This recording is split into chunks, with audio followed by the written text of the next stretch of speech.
একটি পরিপূর্ণ লাইব্রেরি নাকি কোনো সেলুন? হঠাৎ দেখে আপনার কি মনে হয়? হ্যাঁ, ঠিকই ধরেছেন। এখানে অসংখ্য বই দেখে এটাকে আস্ত একটি পাঠাগার মনে হলেও এটি একটি সেলুন, যেখানে বইপ্রেমীদের জন্য রাখা আছে অসংখ্য বই। এই সেলুন কাম পাঠাগারে আছে হাজারের বেশি বই। চুল কাটাতে আসাদের সিরিয়ালে বসে যেন বিরক্তি চলে না আসে এবং অতিরিক্ত সময়টা যেন বইয়ের মধ্যে কাটাতে পারেন, সে চিন্তা থেকেই ব্যতিক্রমধর্মী এই পাঠাগার তৈরি করেছেন নরসুন্দর প্রদীপ প্রজ্জ্বল।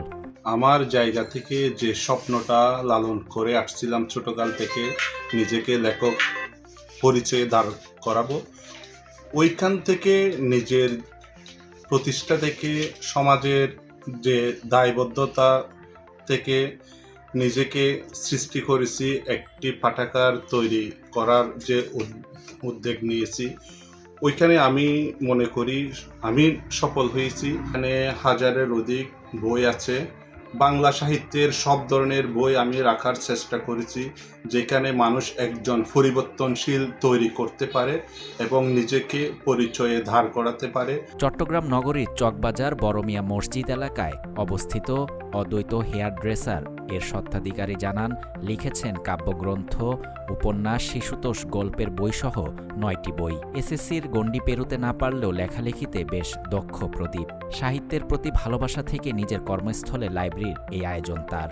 আমার নিজের লেখা বই 9টি, 6টি হচ্ছে কাব্যগ্রন্থ আর 3টি হচ্ছে কথা সাহিত্যের। আমার স্বপ্নটা হচ্ছে মানুষের বিবেককে পরিশুদ্ধ করা, একজন ভালো মনের মানুষ তৈরি করা, একজন ভালো মানুষ পরিচয় সমাজকে নিজেকে উচ্চ মার্গীয়ভাবে বলবে আমি একজন ভালো মানুষ। আমার ওই প্রত্যাশা থেকে, ওই আশা থেকে আমার পাঠাগার। এদিকে সেলুনকে লাইব্রেরিতে রূপান্তর করায় খুশি কাস্টমাররাও।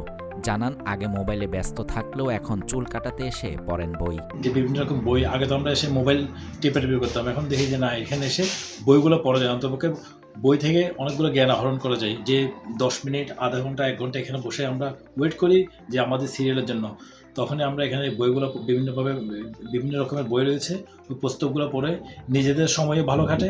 এবং আমরা যদিও কোনো কাজ না থাকে, অবসর সময়ে সেগুলো আমরা এখানে বসে বিভিন্ন সময়ে বই পুস্তক পড়ি। এখানে অন্যান্য পাঠাগার থেকে এটা, অন্যান্য সেলুন থেকে এটা একটা ডিফারেন্ট সেলুন। এখানে মানুষ অবসর সময়গুলো সিরিয়ালে দাঁড়ানোর সময়টা বই পড়ার মধ্যে শেষ করতে পারে, মানে ক্লান্তিটা থাকে না। আমি রেগুলার কাস্টমার।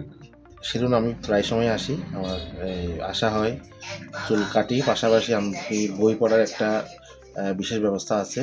এটা হচ্ছে প্রজ্জ্বল পাঠাগার। যদিও বাইরে থেকে দেখে এটা বোঝা যায় না, এটা একটা সেলুন পাঠাগার। আমার ব্যক্তিগতভাবেও খুব ভালো লাগে এবং আমার অনুভূতি খুবই সুন্দর। আসলে জীবিকার তাগিদে প্রদীপ বেছে নিয়েছেন নরসুন্দরের কাজ।